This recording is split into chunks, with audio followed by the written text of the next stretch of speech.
So today we are going to understand three most important rules which are called as golden rules of accounting. अगर ये तीन rule आपने सीख लिए तो आपका पूरा accounting journal entry will be sorted.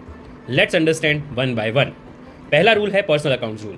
Personal account rule मतलब क्या कि जब कोई पर्सन इन्वॉल्व होता है, लेट्स से राम ने मुझे 10,000 रुपये दिए.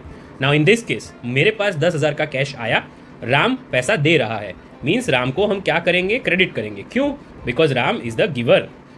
सो एंट्री क्या हो जाएगा, cash account debit to Ram account. Same way मैं राम को 10,000 रुपये दे रहा हूँ, तो इस दिस केस राम क्या हो जाएगा, रिसीवर. क्यों? बिकॉज मैं उसको पैसा दे रहा हूँ और राम पैसा रिसीव कर रहा है. उस केस में एंट्री क्या हो जाएगा, Ram account debit to cash account. Cash account क्यों, ये हम सेकेंड रूल में समझेंगे.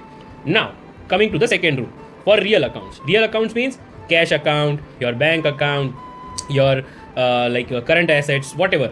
So everything comes into the real account. So now debit what comes in, credit what goes out. Now let's say कि in above example I have to pay Ram 10,000 rupees. So मेरे पास से cash क्या हो रहा है, जा रहा है, तो मैं क्या करूँगा, credit what goes out. So in this case I'll do is Ram account debit to cash account. Same way अगर मैं राम से पैसा रिसीव कर रहा हूँ जो कि बैंक में है, तो वो क्या हो जाएगा, bank account debit to Ram. क्यों? Debit whatever comes in. So hope this example clears your mind. Now third account, it's a nominal account. Debit all expenditure and losses, credit all incomes and gains. What does this mean? If you receive any money as a sale, so what you will do, sale is your income, so you will understand that debtors account debit to sales. Why? Because sales is my income. Same way, if I'm incurring any expenditure, let's say I'm purchasing material, so what I'll do, I'll debit the purchase account and to supplier. Why?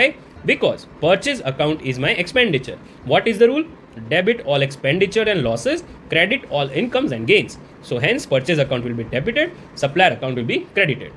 I hope these three rules will be easy to understand. Let's repeat this. For personal accounts, let's debit the receiver, credit the giver. For real accounts, debit what comes in, credit what goes out. And for nominal accounts, debit all the expenditure and losses and credit all incomes and gains.